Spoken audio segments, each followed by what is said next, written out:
Bem-vindo ao Fair Mormon Perspectivas, um programa do Fair Mormon Podcast.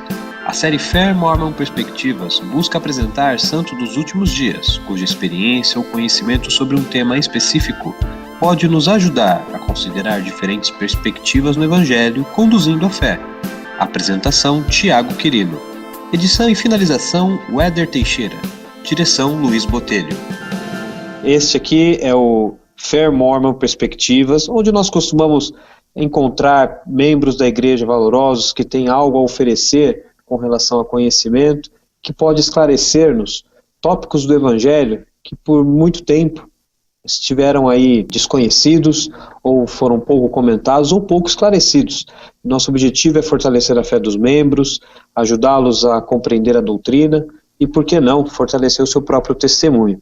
Então hoje nós estamos conversando com o professor Marcos Martins. Professor, você pode nos dar um pequeno resumo? Então, onde trabalha, quanto tempo trabalha como professor, seu principal centro de pesquisa ou apoio de pesquisa, também a sua contribuição na igreja, qual é? Você pode fazer um breve relato para nós, por favor? Em primeiro lugar, um prazer, um privilégio poder estar participando desse projeto. Eu sou natural do Rio de Janeiro, sou um converso da Igreja de Jesus Cristo dos Santos dos Últimos Dias.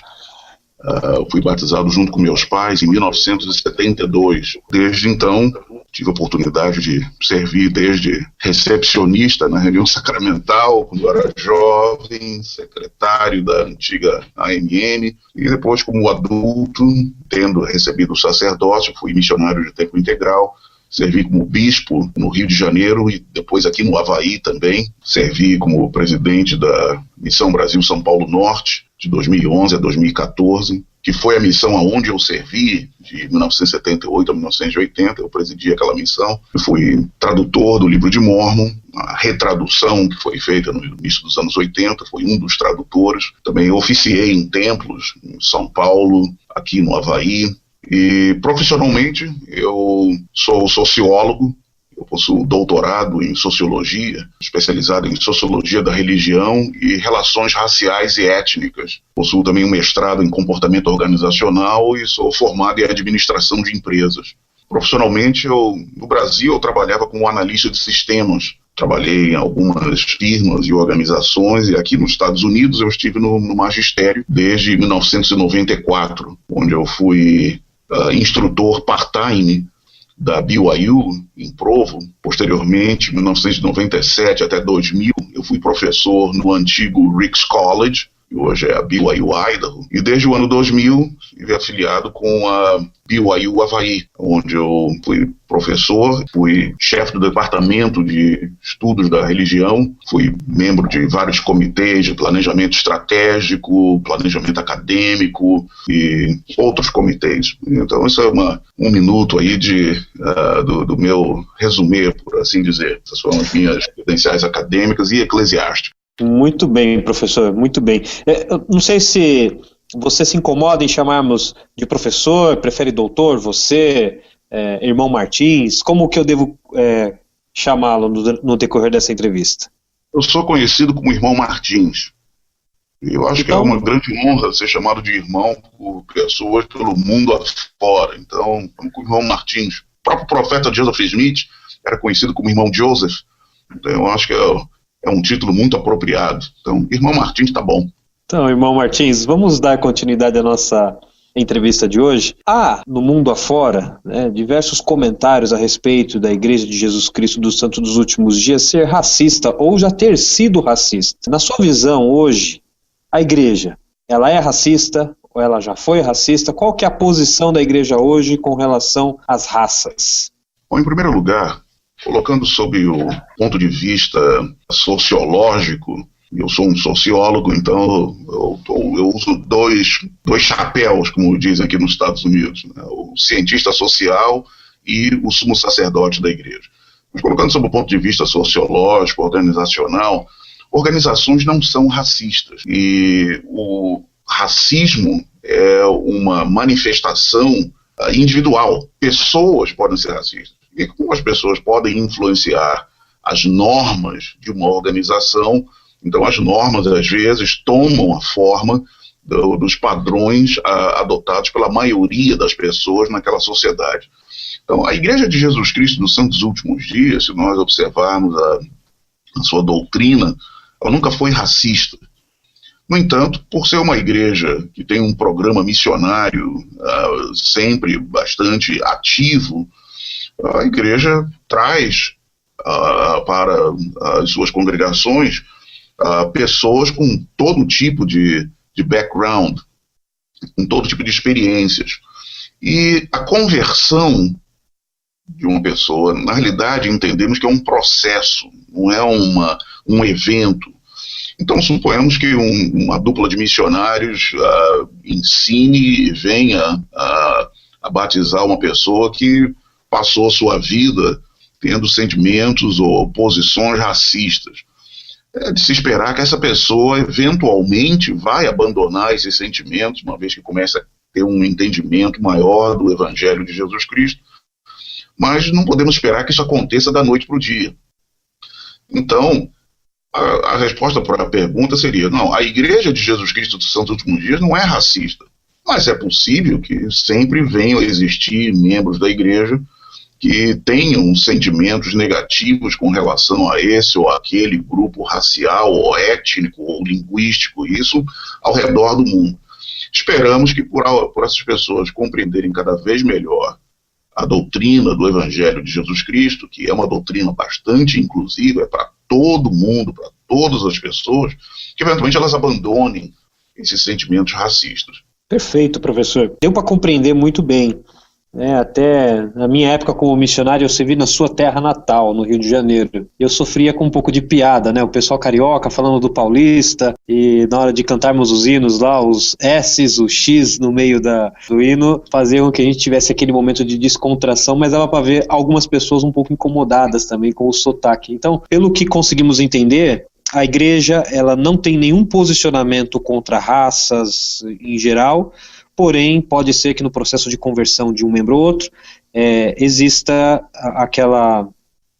um comportamento inadequado, uma interpretação errada a respeito não apenas de raça, mas também de regionalidades, de língua e assim por diante. É isso mesmo, essa mensagem que o irmão acabou de transmitir. Perfeitamente, exatamente. Agora, tendo isso como base, gostaríamos de compreender, na sua visão, de acordo com os seus estudos, qual que é a relação, então, da autoridade eclesiástica exercida na igreja e a restrição que houve por um certo tempo com relação a pessoas de pele escura, com relação aos negros? Qual era essa relação? O porquê dessa restrição? Olha, para isso, felizmente, hoje nós temos, desde recentemente, um posicionamento oficial, ou pelo menos um documento, vamos dizer assim, oficial da igreja, que está no site da igreja, e eu não sei se está em português, até recentemente que eu procurei, não estava ainda em português, mas está no site de Relações Públicas da igreja, em Salt Lake, um documento muito bem redigido, com informações históricas, e um documento bem, vamos dizer assim, aberto. Nada foi oculto, nada ficou escondido, e tudo foi esclarecido. E de acordo com esse documento, e isso era uma coisa que sabíamos por muito tempo, mas não tínhamos uma confirmação oficial, a primeira menção a uma restrição à ordenação de negros ao sacerdócio, de homens negros ao sacerdócio, ocorreu em 1852, numa sessão da Assembleia Legislativa do território de Utah, onde o governador, que era Brigham Young, que também era presidente da igreja, ele expressou então a opinião de que negros não deveriam ser ordenados ao sacerdócio. Até então, negros eram ordenados ao sacerdócio. Tínhamos alguns irmãos que historicamente são bem conhecidos, como Elijah Abel, Walker Lewis, Green Flake. Esses irmãos eram elders da igreja. De fato, Elijah Abel, inclusive, era um 70, serviu 3 missões de tempo integral para a igreja, Então não havia, na época de Joseph Smith, até o início dos anos 1850, não havia nenhuma restrição, mas o presidente Brigham Young, ou o governador do estado, que era também presidente da igreja, estabeleceu essa restrição. Nenhuma explicação maior foi dada, mas, como o documento da igreja mostra, naquela sessão da Assembleia Legislativa, foi aprovado também, como lei no estado, a servidão, não a escravidão, mas a servidão. Por quê?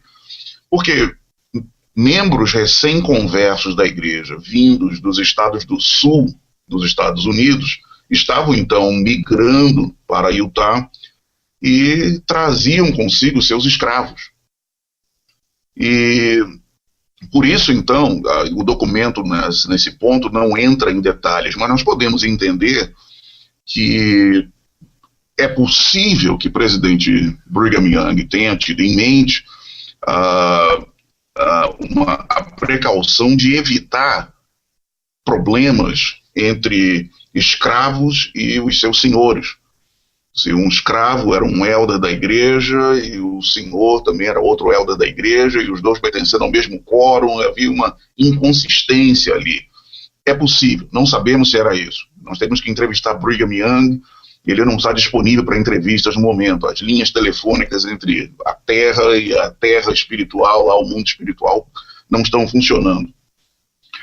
Mas essa foi a primeira, vamos dizer assim, a primeira ocasião em que nós temos algo documentado na história da igreja sobre uma restrição. Mas, como disse, não houve uma explicação doutrinária naquela época para a restrição. Explicações doutrinárias... explicações doutrinárias surgiram com o fim. Pode não? Desculpe incomodá-lo, interrompê-lo, eu ia justamente perguntar isso. A explicação, então, seria mais um contexto social do que doutrinário? É o que nós vamos entrar agora. E o documento da igreja, o documento da igreja mostra bem claramente que essas explicações para a existência dessa restrição à ordenação de negros ao sacerdócio surgiu entre o povo da igreja. Não foi uma explicação doutrinária que veio da liderança da igreja necessariamente, mas surgiu entre o povo da igreja, porque o ser humano gosta de ter explicação para as coisas. Ele não se contenta simplesmente com a ideia de que isso existe e está acabado, só aceita e pronto. Então surgiram, então, as explicações. E algumas dessas explicações, a bem da verdade, temos que dizer, elas se originavam em crenças que já existiam no cristianismo tradicional. O cristianismo tradicional, entre igrejas protestantes, né, porque a maioria da população dos Estados Unidos naquela época, no século XIX, era protestante, os católicos eram uma minoria. Hoje os católicos são a maioria, mas era uma minoria de católicos, a maioria era protestante. Eles também tinham essas ideias que haviam originado na Europa sobre a inferioridade da raça negra, que era a teoria científica da época, que era usada para justificar o tráfico de escravos. Infelizmente, essas coisas foram adotadas como sendo algo científico, porque os cientistas da época diziam que isso era verdade. Então, essas explicações que seriam porque eram descendentes de Caim, ou então porque foi amaldiçoado, eram descendentes de Canaã, neto de Noé, e foram amaldiçoados para serem servos, todas essas coisas vieram do cristianismo tradicional, vieram da Europa e foram incorporadas às religiões nos Estados Unidos. E como os nossos membros eram conversos, oriundos dessas religiões protestantes, principalmente, naturalmente eles adotaram essas coisas como deve ser verdade. E na ausência de uma revelação específica sobre o assunto, essas ideias se tornaram populares. Lá pela virada do século XX, do século XIX para o século XX, surgiu a outra, então, que essa sim era uma ideia genuinamente de santos dos últimos dias, que, olha, se os negros não podem receber o sacerdócio, deve ser porque eles fizeram alguma besteira lá na pré-existência. antes de vir para a Terra. Então, suponhamos que eles talvez não tivessem sido lá muito valentes na guerra nos céus. Isso justificaria eles não terem acesso ao sacerdócio aqui. Mas a Igreja de Jesus Cristo dos Santos Últimos Dias, a primeira presidência, o Quórum dos 12 Apóstolos, não foram eles que introduziram a ideia. Essa ideia foi introduzida entre o povo, por uma coisa mais cultural, mas acabou sendo popularizado, e o documento da Igreja mostra que lá pelos início do século XX, mostra lá, nós temos presidente, se não me engano, o presidente Joseph Fielding Smith, declarando que, de fato, essa ideia de que os negros não tinham sido fiéis ou valentes era uma ideia popular, não era uma ideia gerada por uma revelação divina ou uma coisa inspirada. Então, assim foi que essas ideias tomaram um vulto na Igreja e foram perpetuadas por muitos e muitos anos ao longo do século XX. É possível até que existam pessoas ainda hoje em dia, no início do século XXI, que lá no fundo, ainda acreditem nisso. Eu não duvidaria que exista. Até que alguém mencione alguma coisa numa aula de escola dominical, ou numa aula de sociedade de socorro, ou num quórum do sacerdócio, e que o professor venha corrigir a pessoa. É possível que aconteça, eu não me espantaria, mas não é a Igreja que está por trás dessas ideias.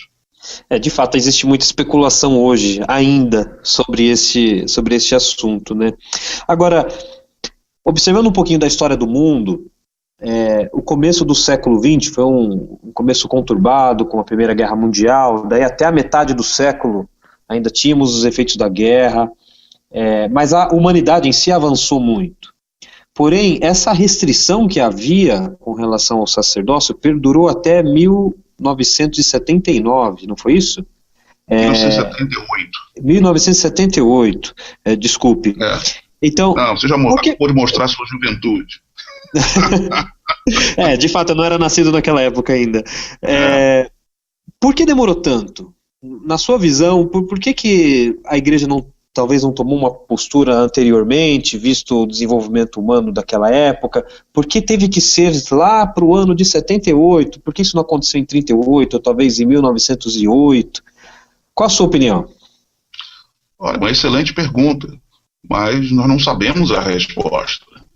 Porque, veja bem, o que nós víamos nas declarações dos presidentes da Igreja, de seus conselheiros e membros do Quórum dos 12 Apóstolos, era que todo mundo esperava que um dia os homens negros receberiam sacerdócio. O próprio presidente Brigham Young declarou isso na época dele, que um dia os negros receberiam todas as bênçãos, incluindo ordenação ao sacerdócio, ordenanças do templo.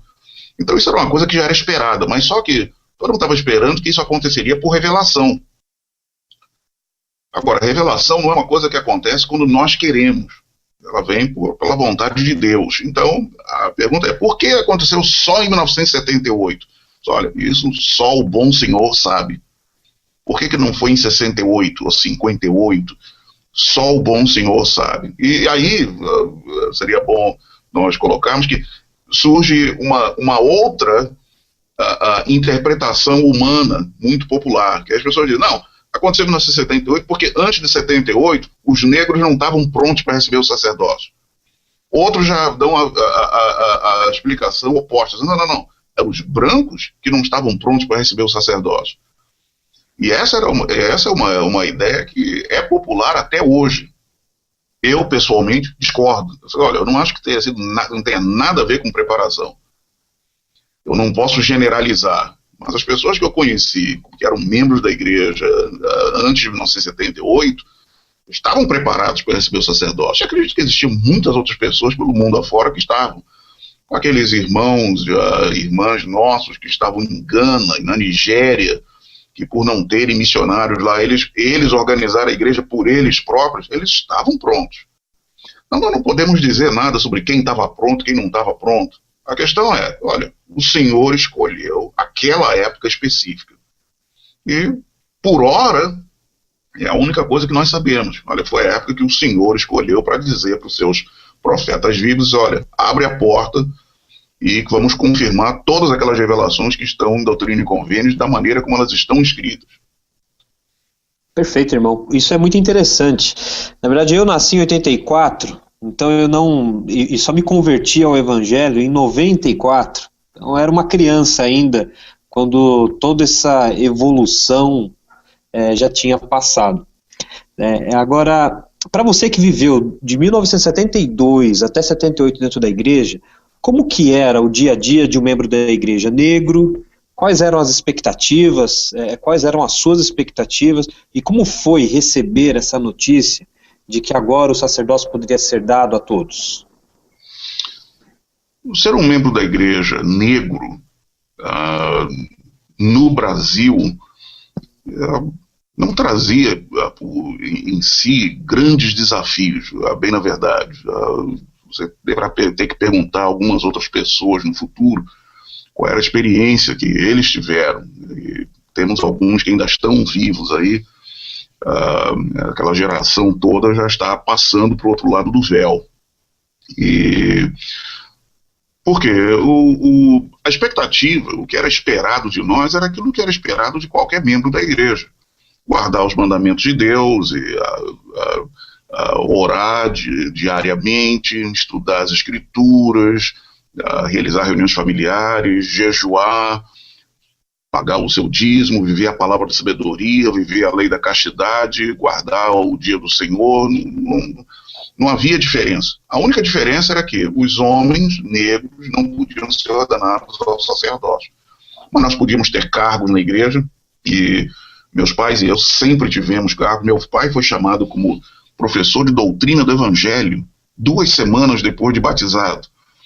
E o interessante é que em 1972, a aula de doutrina do Evangelho era somente para membros com mais de 1 ano de igreja. E meu pai tinha só 2 semanas. Mas como ele à noite, ele era um executivo da Petrobras, à noite ele era professor na Universidade Estadual do Rio de Janeiro, o presidente do ramo achou que, já que você é professor universitário, você pode ser professor aqui.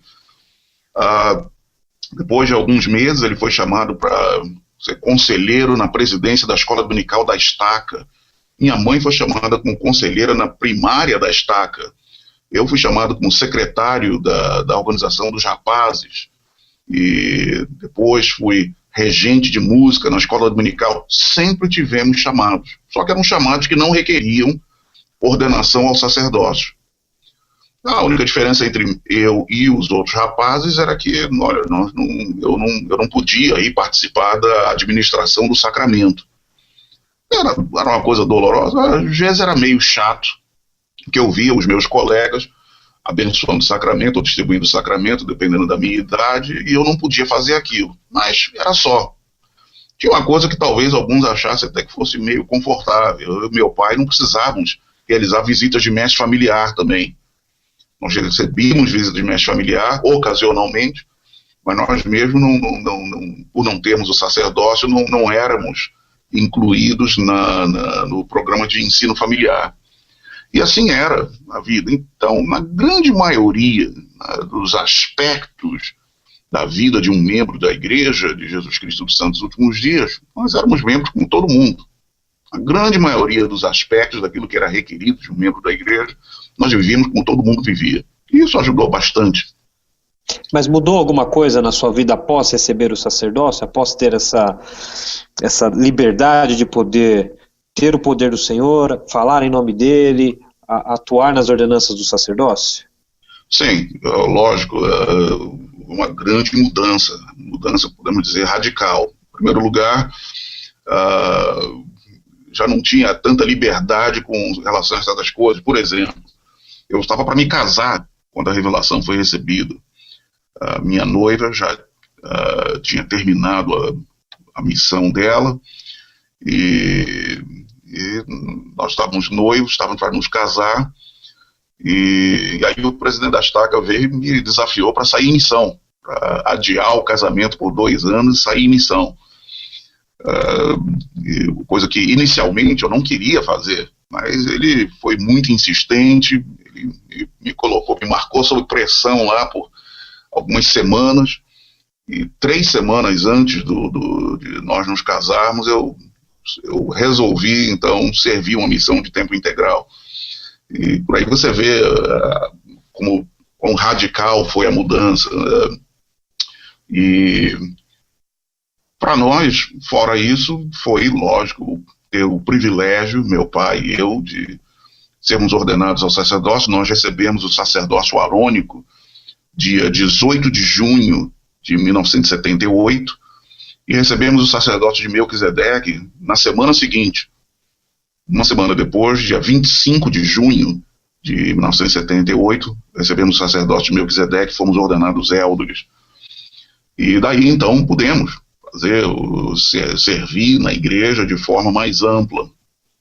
Eu, como missionário de tempo integral, meu pai foi imediatamente chamado como secretário executivo da Estaca, e no ano seguinte, 1979, ele foi chamado como conselheiro na presidência da Estaca. A nossa Estaca foi dividida, e com a criação da nova Estaca Rio de Janeiro, Brasil, Andaraí, ele foi chamado como primeiro conselheiro na presidência daquela Estaca. E, eventualmente, serviu como bispo, depois como presidente de missão. Ele foi o primeiro presidente da missão Brasil-Fortaleza, e em 1990 ele foi chamado para servir como uma autoridade geral, e foi membro do segundo Quórum dos 70, de 1990 até 1995, se não me falha a memória. Então, sim, houve uma mudança significativa, porque foi aberta essa porta, vamos dizer assim, de um serviço mais amplo para a igreja, exercendo os nossos ofícios no sacerdócio. Perfeito. Você acha que hoje os direitos entre santos dos últimos dias negros, santos dos últimos dias brancos, ou de qualquer tipo de raça, e assim, locais diferentes, nacionalidades diferentes, línguas diferentes, hoje todos os direitos e tudo é exercido como deve ser feito, é tudo igual? Ou ainda existe diferenciação entre membros da igreja? Eu espero que exista igualdade, mas nós vivemos num mundo muito grande, muito diverso. Nós temos hoje mais de 29 mil, na época dessa gravação, mais de 29 mil congregações de santos dos últimos dias pelo mundo afora. Mais de 3 mil estacas, mais de 29 mil alas e ramos, mais de 3 mil estacas. Eu não me recordo agora quantos distritos, mas temos algumas centenas de distritos ainda. Então eu prefiro não generalizar, eu prefiro apenas dizer que a minha esperança de que exista a igualdade, mas existem essas diferenças, como você falou, raciais, linguísticas, regionais, no mundo todo. E não é uma coisa entre brancos e negros, às vezes é entre brancos e brancos. Por exemplo, vamos supor, uma congregação na Croácia, se eles têm membros lá numa determinada ala que são da Sérvia, esses membros sérvios, eles têm a mesma igualdade que os croatas? Ou se estão na Sérvia e tem um membro croata, ou um membro bósnio, ou macedônio, eles têm o mesmo? Eu espero que sim. Até mesmo se você for, por exemplo, a África do Sul, e temos uma ala lá onde tem predominantemente negros, mas que alguns são da etnia Xhosa, outros são da etnia Zulu, eles têm igualdade entre eles? Eu espero que sim. Doutrinariamente, nós temos o mandado divino de que todos são iguais perante Deus. Então eu espero que sim. E eu quero crer que seja dessa forma, pelo menos a maioria dos lugares onde eu já visitei, não foram muitos, os lugares que eu já visitei, fora do Brasil, fora dos Estados Unidos, eu encontrei que essa era a realidade, que existe essa igualdade. Então eu espero que isso seja generalizado, e pelo menos os relatos, por eu trabalhar aqui na BYU Havaí, e tendo também trabalhado em Provo, na BYU em Provo, nós temos alunos vindo de praticamente todas as partes do mundo onde nós temos a igreja. E eu não ouvi desses alunos ainda nenhum relato dizendo que não, a minha ala, o meu ramo lá no país X, Y, Z é segregado. Não ouvi de nenhum ainda. Aqui na BYU Havaí, por exemplo, nós temos alunos de 71 países, 72, varia de um ano para o outro, mas mais de 70 países. Não ouvi de nenhum deles a ideia, algum relato de que, não, olha lá, o pessoal é discriminado, o pessoal é separado, é segregado. Ainda não ouvi isso. Então, temos esperança aí. Irmão Martins, nosso objetivo com esse Fair Mormon Perspectiva é atingir e justamente ajudar os membros da igreja a aumentarem a sua fé. Este assunto específico que estamos tratando hoje tem gerado dúvidas em pessoas que recebem críticas, provavelmente pessoas que desconhecem do assunto, que desconhecem até mesmo a igreja e acusam a igreja de ser racista, de ter restrições. Esses nossos membros que enfrentam esse tipo de problema, hoje, como é que eles podem lidar com essas críticas? Que conselho você poderia dar para os nossos membros saber como responder perguntas, como lidar com críticas, como rebater até a acusação de que a igreja é racista, de que seus membros não gostam de negros ou de que não gostam de pessoas de pele escura? Como cuidar desse assunto? Olha, se tem uma coisa que eu aprendi na minha segunda missão, mas era algo que eu já tinha em mente há muito tempo. É o seguinte: discussão e debate raramente produz conversão. Discussão, debates raramente produzem conversão. Eu prefiro lidar com o maior poder que está ao nosso dispor, que é o poder do Espírito Santo. E nada vai trazer o poder do Espírito Santo com maior, vamos dizer assim, impacto na vida de uma pessoa que esteja sinceramente buscando a verdade do que o livro de Mórmon. Então, o que normalmente, isso era o que eu ensinava para os meus missionários na missão Brasil-São Paulo Norte, era: use o livro de Mórmon, convide a pessoa a ler o livro de Mórmon e saber se o livro é verdadeiro. Porque se o livro de Mórmon é verdadeiro, significa que Joseph Smith foi realmente um profeta de Deus. E se o livro de Mórmon é verdadeiro e Joseph Smith foi um profeta de Deus, a Igreja de Jesus Cristo do Santo dos Últimos Dias é realmente a igreja dirigida por Deus. E uma vez que a pessoa receba um testemunho pelo poder do Espírito Santo de que isso é verdade, as outras questões todas vão se tornar secundárias. A pessoa vai saber, não, esse é o caminho que eu tenho que seguir, muito embora eu possa não entender todas as coisas. Eu mesmo, como pesquisador, não tenho resposta para todas as perguntas. Eu não tenho como explicar todas as coisas. Agora, eu tenho a minha fé. Eu sei que Deus vive, eu sei que Jesus Cristo é o Filho de Deus que sofreu pelos meus pecados. E eu sei que eles, Deus e Jesus Cristo, o Pai e o Filho, apareceram para aquele rapaz, Joseph Smith, e o chamaram para servir como um profeta de Deus, para restaurar as verdades divinas para essa era moderna. Então, a minha fé mantém a minha curiosidade intelectual sob controle. E isso é que eu sugeriria. Olha, ao invés de entrar em discussões e debates, convida a pessoa para ler o livro de Mórmon e saber se o livro é verdadeiro.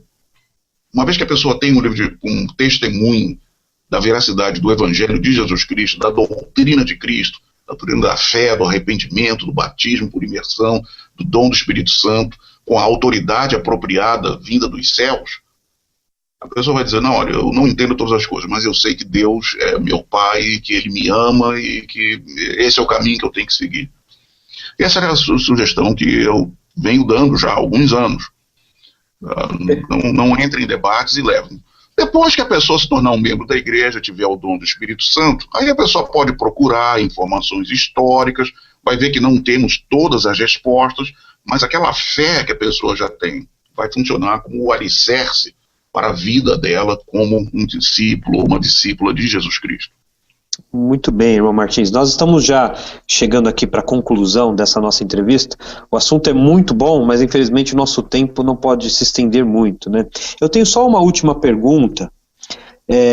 Hoje existe um movimento feminista, as mulheres em busca do sacerdócio. Na sua opinião, você acha que essa busca vai dar resultado? Exatamente como os negros hoje têm o sacerdócio, por muito tempo buscou-se o sacerdócio a eles. As mulheres hoje buscam o sacerdócio. Será que o futuro é que elas tenham o sacerdócio um dia? Olha, curiosamente eu fiz uma palestra em janeiro a respeito do assunto. E eu acho que o tempo aqui não seria adequado para, já que o nosso tempo é curto, para dar a todos. Mas o que de acordo com o meu entendimento, o que eu apresentei, e eu estou debatendo aqui se devo ou não fazer um vídeo em português a respeito, é de que as mulheres já possuem um sacerdócio. Toda mulher santa dos últimos dias, fiel, que recebe a sua própria investidura, de acordo com o que nós lemos em Doutrina e Convênios, é uma investidura de poder do alto. E o meu entendimento é que o único poder que tem no alto é o sacerdócio. Então, uma mulher santa dos últimos dias, que receba a sua própria investidura num templo, na casa do Senhor, ela recebe o sacerdócio. A única coisa é que ela não é ordenada a nenhum ofício no sacerdócio. Ela sai do templo, tendo recebido sua investidura, vestida com o garment do santo sacerdócio, que prova que ela porta o sacerdócio de Deus, mas ela não é diácono, ela não é mestre, ela não é sacerdote, ela não é bispo, ela não é elder, não é sumo sacerdote, não é 70, não é apóstolo. Ela possui o sacerdócio arônico, possui o sacerdócio Melquisedeque, mas não possui nenhum ofício. E por isso, quando ela vai para a igreja, no domingo seguinte à sua investidura, ela não pode sentar na mesa do sacramento e administrar o sacramento, porque ela não é um sacerdote, muito embora ela possua o sacerdócio arônico. Ela não pode impor as mãos e dar uma bênção de saúde ou ordenar uma outra pessoa, porque ela não é um elder da igreja. Muito embora ela possua o sacerdócio Melquisedeque, tendo recebido como parte da sua investidura. Então, por outro lado, dentro do templo, sendo autorizada por um membro da presidência do templo, ela pode oficiar ordenanças do sacerdócio dentro do templo, mostrando claramente que ela possui aquele poder, aquela autoridade do sacerdócio. Só não acontece isso na igreja, mas no templo acontece. Então seria para colocar uma coisa de forma bem simples aqui, esse é o meu entendimento da coisa. Se no futuro os irmãos quiserem me corrigir, tudo bem, mas até o momento esse é o entendimento que eu tenho. Se o senhor fizer mudanças no futuro na igreja, elas vão vir da mesma forma que aconteceu em 1978, por revelação, não por pressão. Muitas pessoas queriam que os negros recebessem o sacerdócio, mas não foi por causa dessas pessoas que o sacerdócio foi estendido a todos. Foi pela vontade de Deus. É a mesma coisa que se diz respeito a qualquer mudança que venha a ocorrer um dia com relação à ordenação de mulheres na Igreja de Jesus Cristo dos Santos dos Últimos Dias. Então, a questão é esperar, ver o que o Senhor vai resolver. A igreja é dele, não é minha, e ele pode fazer o que bem entender na igreja dele, mas tudo vai vir por revelação. Isso são questões de revelação, não de pressão política ou de ativismo social, nada disso. Irmão Martins, foi um grande prazer poder conversar com o irmão hoje a respeito desse tema. Nossa entrevista agora, ela chega ao fim. Eu sei que o irmão já fez isso durante a nossa entrevista, mas somente para encerrar formalmente o nosso programa de hoje, você poderia concluir com o seu testemunho? Perfeitamente. Foi um prazer muito grande poder expressar aqui algumas ideias, alguns sentimentos meus, e para concluir, eu afirmo mais uma vez a minha certeza da existência de Deus, nosso Pai eterno, que nos ama, que tem um grande plano de felicidade para nós, para todos os seus filhos, quem quer que seja, onde quer que esteja, seja de que forma esteja vivendo. No livro de Mórmon, um anjo declarou para o rei Benjamim que o homem natural é inimigo de Deus. Mas tem uma coisa que o anjo não disse. O anjo não disse que Deus é inimigo do homem natural. Deus ama todos os seus filhos. E por isso ele enviou o Filho unigênito dele, nosso Salvador e Redentor Jesus Cristo, para sofrer e morrer pelos pecados da humanidade. Porque Deus quer salvar o homem natural. Jesus Cristo é de fato o nosso Salvador e nosso Redentor. E ele é o cabeça dessa igreja. Isso não é apenas uma religião. A Igreja de Jesus Cristo dos Santos dos Últimos Dias é mais do que uma simples religião. Ela é a filial do reino dos céus aqui na terra. Esse é o sentimento que eu tenho. O sacerdócio que nós possuímos é o poder vindo dos céus, revelado dos céus através de mensageiros enviados por Deus, mensageiros celestiais enviados por Deus. Somos guiados por profetas, videntes e reveladores, verdadeiros profetas de Deus, verdadeiros apóstolos do Senhor Jesus Cristo. Essa é a minha fé e esse é o meu testemunho. Muito obrigado por essa oportunidade, desejo tudo de bom para todos. Obrigado, irmão Martins. Este então foi o Fair Mormon Perspectiva, onde hoje nós tratamos do assunto sacerdócios negros. Entrevistamos o irmão Martins, que é professor, doutor, especialista no assunto e um colaborador da igreja há anos, né? Podemos dizer que o professor Martins ajudou a formar a igreja como nós temos hoje, de acordo com toda a colaboração dele e de sua família. Eu sou Tiago Quirino e encerro o programa hoje com vocês. Nos vemos na próxima. Obrigado por ouvir o Fair Mormon Podcast. Compartilhe esse episódio com seus amigos. Nos ajude a aumentar a popularidade deste programa se inscrevendo em nosso canal e comentando o episódio. As opiniões expressadas neste podcast não constituem necessariamente a posição de a Igreja de Jesus Cristo dos Santos dos Últimos Dias ou do Fair Mormon.